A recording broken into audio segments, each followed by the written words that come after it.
So we're going to start taking a look at a concept called confidence intervals. So it says, the problem we're going to take a look at and start with is what percent of the adults in the U.S. are in favor of the death penalty? A random survey of 500 adults was taken, and 55% of them were in favor of the death penalty.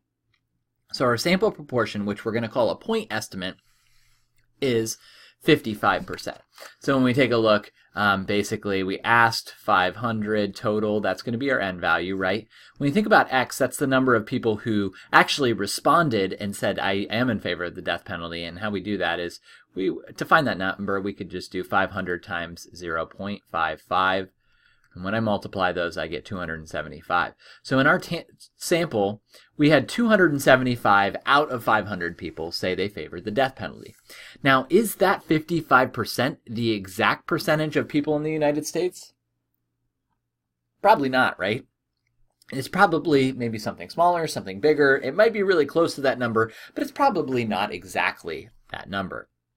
So, based on this data, what can we conclude statistically about the entire U.S. adult population? That is, what is the true proportion of adults who are in favor of the death penalty? Remember, we use this value of p hat when we are finding a sample value. The true proportion of a population would be p.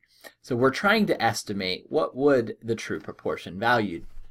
To be 100% sure of our answer, we would have to survey every U.S. adult in the entire U.S. We would need a census. Now, we know census data is incredibly difficult to get, right? It's really hard to get census data. So what do we need to do instead?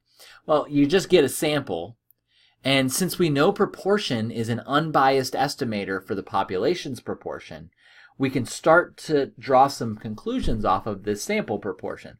But rather than continuing to sample and sample and sample and build a distribution like we did in the last chapter, we're going to say, okay, well, could we maybe come up with a range of values instead? So it says, based on our, one conclusion that somebody might say is, based on our survey, we're pretty sure that something close to 55% of the U.S. adult population is in favor of the death penalty, but that's really wishy-washy, right? Something close to 55%, people aren't going to feel good about a statement like that, right? So we want to claim a confidence level first. So we're going to look at a few typical confidence levels. The three that we're going to take a look at is usually we're going to determine either 90, 95, or 99% level of confidence. Now, if you think about this, again, these samples that we take would be normally distributed. And if we wanted to be 90% confident, then what percent of error would we have? Well, if we're 90% confident, then we would have a 10% error rate. Now, I just want to make a comment here that that 10% error rate isn't just going to be, we're not going to be too high 10% of the time or too low 10% of the time. We're going to have 5% that are too low and 5% that are too high. We will refer to these as these z values under here as z alpha over 2, but we're getting ahead of ourselves. So it's 10% probability of error. If I'm 95% confident, then my alpha or my percent of error would be 5%. And if I want to be 99% confident, then I'm only going to have 1% probability of error. So 95% confidence level means if we took 100 similar surveys about the death penalty, then blank of those surveys, so we would say about, this is important, we would say about 95 would have a proportion that is somewhat close to the actual proportion of the total population in favor of the death penalty. So again, looking at some of these bad statements, we are 95% confident that something close to 55%, that's not great. We do not like that one. Or we don't know what the actual percentage is, but we're 95% sure that it's close to 55. Again, this is not great. This is pretty wishy-washy, right? So something like this sounds a little bit better. We're 95% confident that between 50 and 60%. So like we know that we have that 55% based off of our point estimate, right? So why not say we think it's between 50 and 60? But why did we decide on 50 and 60? These seem very arbitrary, like we just decided to add 5 and subtract 5, right?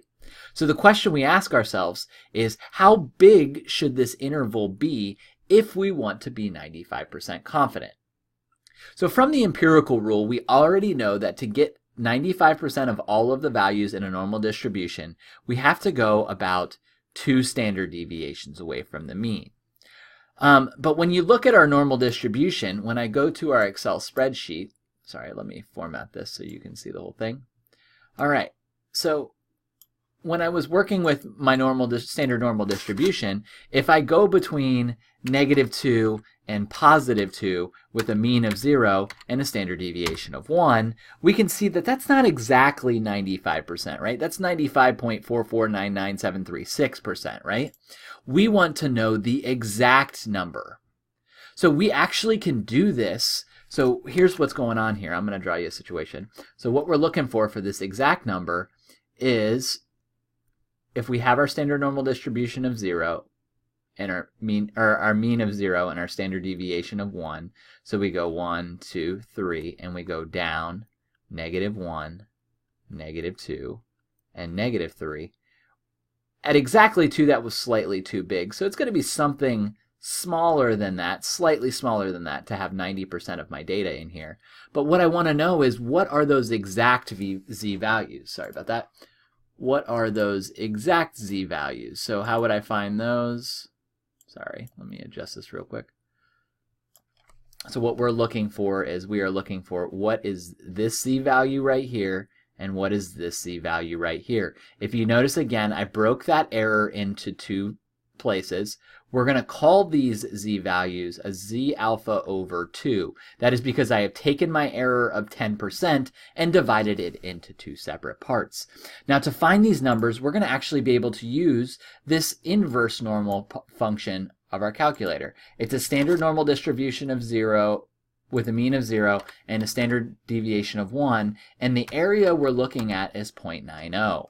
And when you take a look at this, is this percentage on the left side, on the right side, in between? You see it's actually in the middle right here.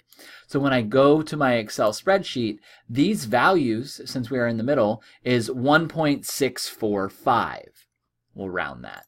So these values are positive 1.645 and negative 1.645. So we're going to call that z alpha over 2 value, or the critical value, 1.645, because it is 1.645 standard deviations away from the mean.